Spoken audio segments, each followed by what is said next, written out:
morning. This is week 4 of the history of the family in the 18th and 19th centuries. It's almost spring, as you can see, so it really looks like it's going to be the summer semester. And today we are still in the 18th century. I would like to step aside for a little while from the book by Lawrence Stone and show you a few more interesting sources. Two of them are documentaries. You know, I love documentaries. So the first one I suggest to you is by Amanda Vickery, a professor of 18th century culture and literature. The title is At Home with the Georgians. 3 episodes, and it's precisely the scope of the 18th century part of our course. So the Georgians, that is the people of the 18th century, living under the Hanoverian dynasty, the kings named George mostly, and the importance of home, marriage and private life to these people. So if you can find this documentary, it's very recommendable. Just let's look together what's inside, what's in there. So the first episode, A Man's Place. And there is a very famous proverb that a woman's place is in the home, but in the 18th century, homes become important for men as well. And they start being proud of their homes. We have the association of the terms the householder, the citizen, with house ownership, and the idea was that you were a citizen if you owned the whole building with the front door. The front door was the most important thing. Contrary to some common beliefs, it wasn't really only a woman's dream to be married, to set up a new home with somebody. It was a man's dream as well. Many men wanted marriage and home. It is revealed in their letters, it is revealed in their diaries, which Professor Vickery studied, and she quotes them quite extensively. Why would they want it? Of course, well, you might expect, according to the common stereotypes, that an unmarried man, a bachelor, has a jolly life. He has all the booze and sex he wants. Nobody really messing up with his lifestyle. But in fact, it wasn't always the satisfying lifestyle. As far as sex is concerned, it is mentioned many times in the documentary, but usually in the connection with the lack of satisfaction, with some sort of relationships or encounters with servants, with prostitutes. So not, at least in the 18th century terms, the marrying kind of women, and that these men were not happy. It didn't give them the sense of fulfillment. It didn't give them the sense of satisfaction. They were all, most of them, the vast majority, they were strong believers in the Christian doctrine, and of course extramarital sex meant guilt and bad conscience. They reveal such thoughts in their diaries, and confess that this illicit sex didn't bring them much happiness. Another thing was that single men normally did not eat at home. So many of the Georgian men recollect sadly when they were bachelors, they had to eat dinner at a chop shop. So a chop shop was a kind of pub with food, or some sort of cheap eatery. They wouldn't have the nice home-cooked dinner in polite company. They wouldn't have the conversation and all those accompanying pleasures of home life. So they wanted that. Servants did not really provide for all their needs. Also, an unmarried man was not considered fully mature. The same for a woman. For a woman, it was even more important. So getting married, establishing a new home was a very important mark of maturity, and it will continue in the 19th century as well. But it's already present in the 18th century. So even in the professional surroundings, a bachelor was considered to be less trustworthy than a married man with a family. He had responsibilities, so it was assumed that he would be more likely to accept professional responsibilities as well. What we have is really a sad image of men who wanted to get married, who wanted to meet some eligible women and propose to them, how they suffered after multiple rejections by such ladies, how they tried to make an acquaintance with eligible ladies in assembly rooms and through mutual friends and distant family and such people. It was a sad life. It was even sadder for a woman, because a spinster, so an unmarried woman, was completely left at the mercy of her family.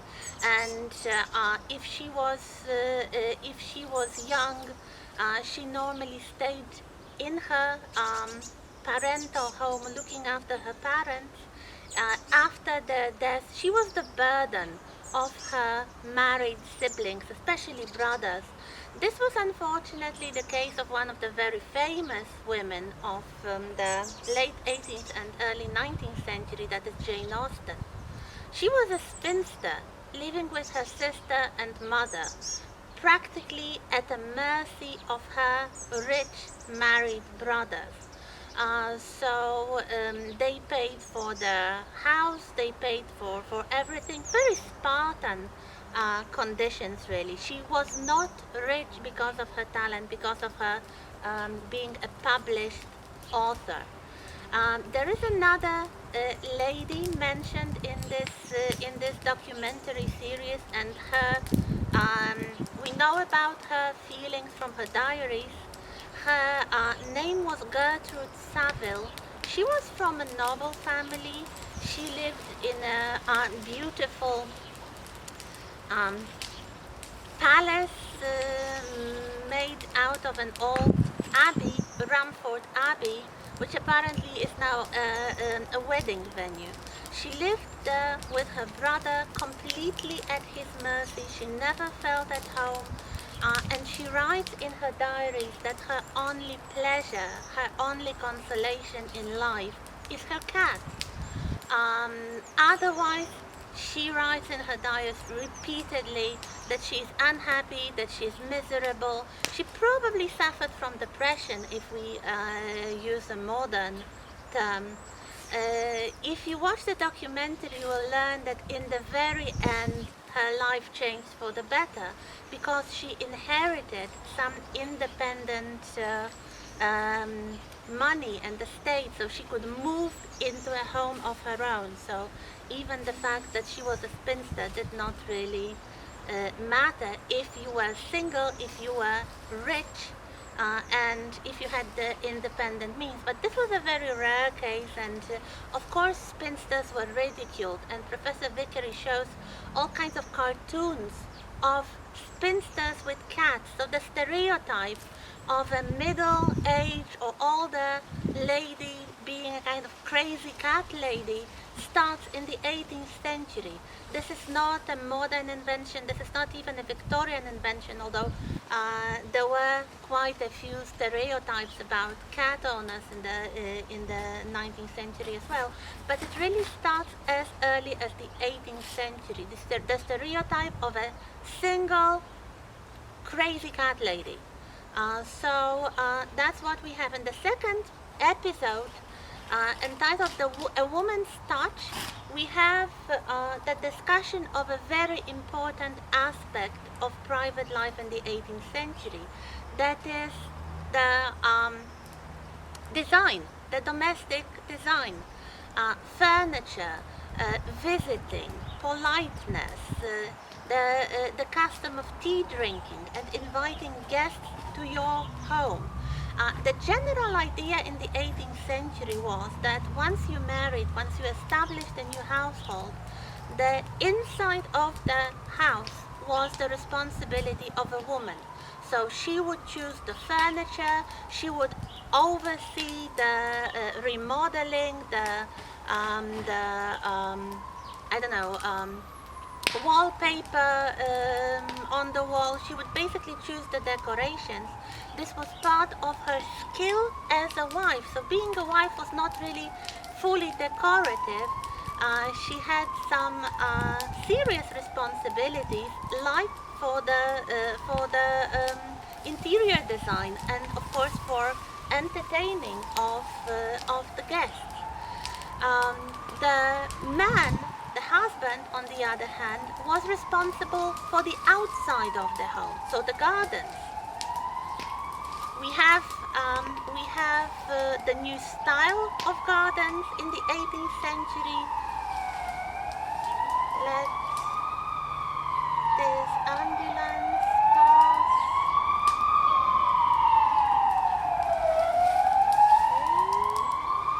So the English gardens, as opposed to the very formalized French gardens, which became popular earlier on, were more naturalistic. They were more in the style of natural forest, the natural park. There were some famous garden architects, garden designers. The most famous of them was called Lancelot Brown, but everybody called him Capability Brown. So if you Google Capability Brown, you will see his designs, and he was famous for completely transforming the landscape of his clients' gardens in such a way that it looked perfectly natural. He would add the lakes, he would add the little bridges, he would add the forests that were cultivated just for the visual effect. So gardening was traditionally a man's occupation. Interior design was a woman's occupation. So we have this very, very stable cultural feature. What happens inside the Georgian house is the fashion for new furniture, for catalogs. We have the beginning of catalog shopping, really. Some manufacturers of furniture start publishing catalogs so the ladies can choose whatever furniture they like. There is still this kind of traditional division between female and male spaces within the house. So there are some male areas like the dining room or the study, and there are some female areas, especially the drawing room. There was a custom in the 18th century that after a formal dinner with guests, after the main course but before the dessert, the men would stay in the dining room and continue talking about more serious subjects like politics and business, and perhaps they would drink some more, while the ladies would withdraw to the drawing room. It is connected with withdrawing, not really drawing like, I don't know, making watercolors or making some sketches. Perhaps there could be sketches there to observe, to watch together with the friends, but the custom of withdrawing was that the ladies would go to a special room and spend some time in their own company, discussing, I would say, more feminine subjects, and after, I don't know, sometime half an hour, it really depends, usually no longer than an hour, depending on the let's say scale and size of the dinner, the ladies would go back into the dining room for tea, coffee, cake, whatever. So there is the concept of a male and female furniture. It's mostly in the choice of colors, so darker colors for those masculine areas, lighter colors for the feminine areas. Some materials and patterns. So obviously floral patterns on decorative fabrics and wallpaper would indicate the female place, and let's say the use of dark wood and leather, very popular, for example, for the chairs in the dining room, because the smells would not permeate the leather so easily, were more associated with the men's areas. Libraries also, so books were considered more masculine than feminine. But in the 18th century, there appears a new fashion for private furniture. So mostly writing tables and some sort of secretaires.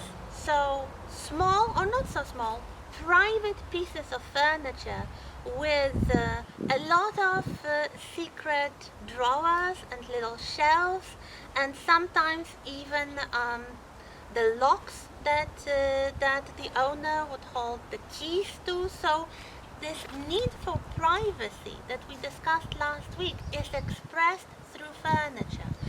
And increasingly in rich households, a man has his desk and a woman has her own desk for writing, for keeping her personal correspondence, her personal trinkets. It is smaller, it is more delicate, and increasingly the producers like Chippendales, for example, start to market the male and female desks, the male and female secretaires. So any rich household would need both, really. Another popular form of furniture in the 18th century is the so-called metamorphic furniture. So one piece of furniture that could easily be transformed into something else. So for example, folding beds that could be unrolled to accommodate an extra guest. Tables with multiple tops. So perhaps for playing all kinds of games. Card games are very popular. There would be a small dainty table for playing cards with perhaps another top for some other board games, and another top for, let's say, serving tea. Professor Vickery shows quite a lot of this furniture. It's quite interesting. You have like the library steps or bed steps to enter a high bed with a secret compartment for a loo or for this chamber pot. They didn't have flush toilets, so basically everybody used either the toilet situated outside of the household or a chamber pot. So in the bedroom, very often you would have a chamber pot. We have new concepts of good manners, of taste. It is expressed visually through interior design, through the wallpaper, through the furniture, through the china that was used for tea and coffee drinking. in the 18th century we really have the popularization of the custom of drinking hot drinks like tea and coffee. They were non-alcoholic, that's one thing, so they did not contribute to any inebriation, but they required boiled water, so they were much safer to drink than water straight from the well. Nobody knew about bacteria or anything like that. Well, the microscope has not yet been invented, but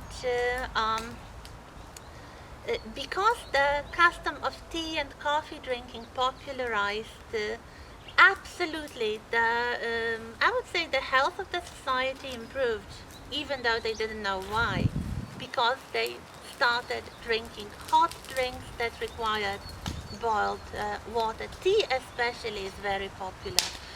Coffee was a bit more complicated to prepare.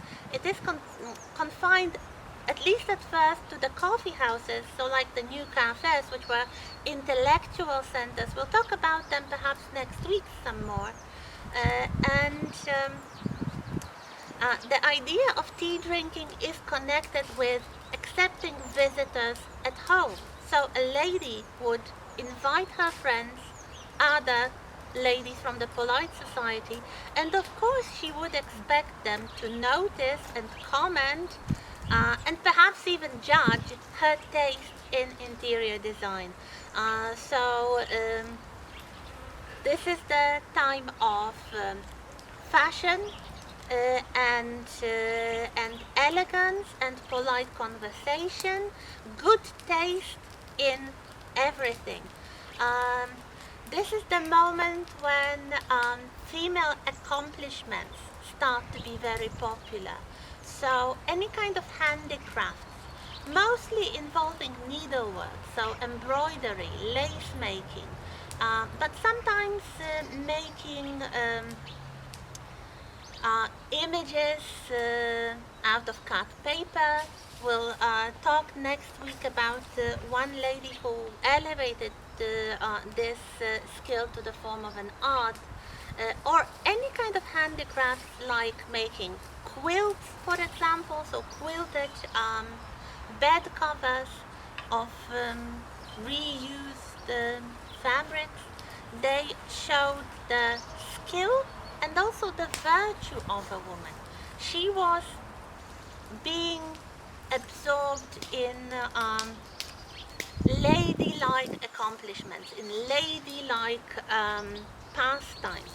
So here we have a connection of the home with virtue, of the home with femininity and elegance. And there are a few examples in the documentary of the ladies whose husbands were a bit stingy with the money, and the ladies were very unhappy if they were prevented from decorating their homes, inviting guests. This could even, in extreme cases, lead to the dissolution of marriage. So the couple would part ways because the man would not allow his wife to entertain guests and to decorate the home the way she wanted. All right. So the last part is about safety. The title is Safe as Houses, and it's about some things that we don't normally pay attention to, like the extreme darkness of the Georgian world. Once the sun went down, everything was swept in darkness. They didn't have electricity, they didn't even have gas lighting, so everything really depended on torches and candles. Of course, wax candles were very expensive, so there were cheaper alternatives such as tallow candles, but even then you had to be quite economical with them. So the idea of darkness really, in the street as well. The streets were dangerous. Nighttime traffic could very easily result in accidents, and there was always the danger of crime. there is no police force. In the 18th century, we start having first private businesses that offer some sort of police services. They are normally called thief catchers. That's what we have, and they are private. So you have to come. It's like the private detective. You have to come and ask them to protect your home, or to try to retrieve something stolen. There is no insurance whatsoever. So if anything happened, you were on your own. There might be some city watchmen, but there weren't many. So basically, the danger of crime was very high. The criminal law, tried to solve this problem by increasing the number of offenses that might result in death penalty, from 50 to over 200 offenses. Sometimes, let's say, petty stealing, if the item stolen was of some value. This was called the Bloody Code because it increased so much the danger of being condemned to hanging. People tried to protect themselves by setting up traps for trespassers, sometimes very dangerous. They could mutilate or even kill a trespasser. This was not against the law if you protected your own property. Most houses had lodgers. The documentary states that around 50% of all houses had paying lodgers, and they were counted into this kind of broad concept of the family. And that's another thing. The servants. So everybody living under one roof, including servants, apprentices, and lodgers, were family according to the law. Of course, the lodgers, if they could not afford good rooms, they would be housed in a garret or in a cellar. The servants increasingly would be removed from the presence of the masters. They would use special parts of the house, like special corridors, back stairs. They would be living in a separate wing from the rest of the family. That's basically it. And we continue in a moment.